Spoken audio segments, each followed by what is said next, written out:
Hey, what's going on, everybody? Hope you're having a good day as always. Today, what I'm going to go ahead and do is break down the month of August as far as a few key categories for me when it comes to personal finance. In the past, I've broken it down mainly into like passive income, how much extra I'm paying on the mortgage each month, and then some various expenses that I personally would want to highlight. So that's what I'm going to go ahead and do today. Now, the really exciting news is the passive income hit a milestone for me in my life. I'm very excited about that. But when you look at all things, whether it's real estate related, my YouTube income, my affiliate income, all that stuff, when you add it together, it was a little over $3,300 this month, which was great because I had a little bit of an expensive month because I was in Canada. But overall, it's a big milestone for me to hit that 3,000 mark, and actually I beat it a little bit, $3,300. And so I guess the next big goal will be $4,000 in a single month strictly through passive income. So it's really exciting, and it's allowed me to kind of start focusing on paying extra on my mortgage, which will increase my passive income even more because right now I still got stuff going towards interest. But overall, it's just, I never really thought this was going to happen this quickly. And I say this quickly, like it's taken a long time to get here, but it's just really cool knowing that it's happening. And so if you guys are at all on your journey of generating passive income, I'd love to know what numbers you're hitting or what you're doing in order to hit those numbers. But that's what I have to share as far as the passive income goes today. The next thing I want to talk about is the mortgage payment because as you guys know, I have a rule where every dollar that I have in my bank account that's in excess of $10,000 at the end of the month, I'm going to apply that towards my mortgage. So for this month, I had $1,426 left over, so I made that payment on my mortgage literally today, a couple of hours ago. And so here's a breakdown of what that looks like. I'm almost at $12,000 for the year as far as paying things off extra. And I want to take a moment to highlight literally just how significant this has been, right? If you look at the 2018 beginning of year balance for my condo, my rental property, it was a little over $89,000, okay?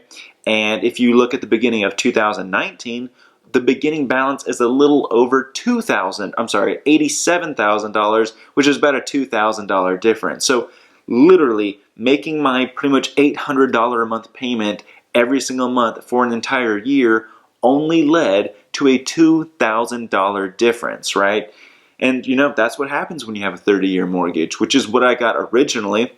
And it's not something I want to adhere to, so I want to pay it off faster. But literally in the span of a couple months, I've made the equivalent of like 3 to 4 years worth of progress on my mortgage. So it's absolutely ridiculous how much money I'm going to be able to save. I'm very excited about this, and I'm curious to find out how much interest I paid this year compared to last year. Right? I should be paying less interest overall because I'm chipping away at the principal so much faster than I would have otherwise. But all in all, that's what I was able to pay, $1,400. It's not the biggest payment I've made, but I'm really excited to have paid that much. Guys, if you're at all focusing on paying off your debt earlier, please let us know what you're doing so we can give you some encouragement or just, if someone needs a motivation to get it started, sometimes that's all it takes because, admittedly, it's nice that I'm paying all this extra, but I don't necessarily see it in the real world. I still have the same monthly payment amount that I always have, but I know in the back of my mind, this is going to lead to some serious savings, and I hope you guys are doing something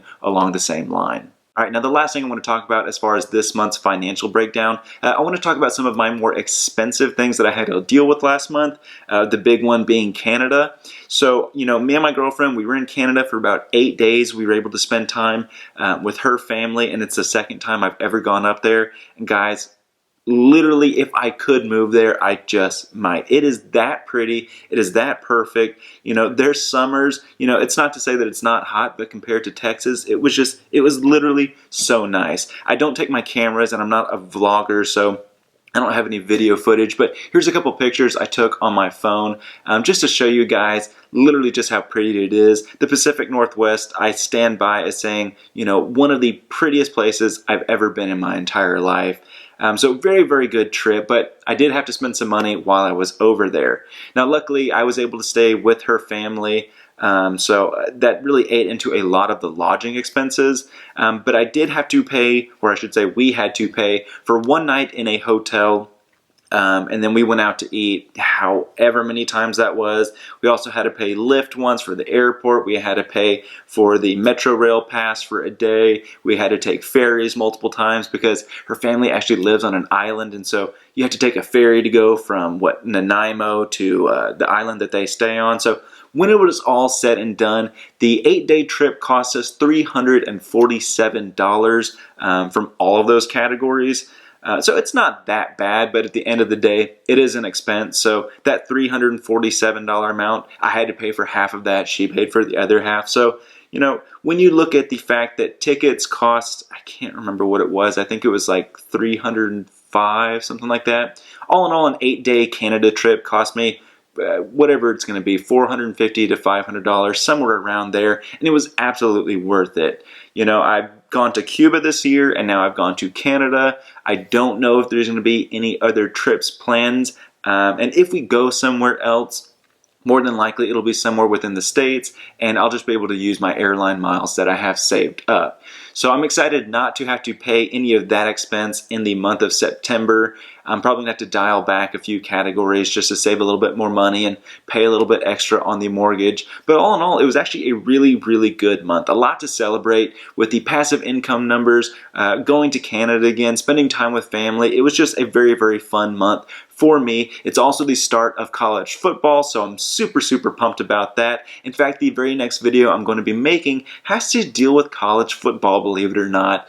But as always, guys, thank you so much for watching. Please don't forget to like, subscribe, comment, share. If you feel like supporting the channel directly, there's a few things you can do. One, you can support me on Patreon if you want, or check out a bunch of the affiliate and or Amazon links that I have down below.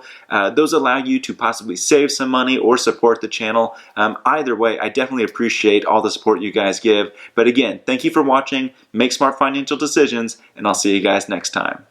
Hey guys, I know I just said this stuff, but let me say it again. Thank you so much for watching this video. I appreciate all the support that you guys give me. And to support you, here's 2 more videos that I've made in the past in case you haven't seen them. Don't forget to share these with your friends and family so we can help all the people achieve their financial goals. Likewise, if there's anything that you would want to see made that you haven't seen thus far, definitely don't hesitate to let me know. But thanks again, take care, and have a good day.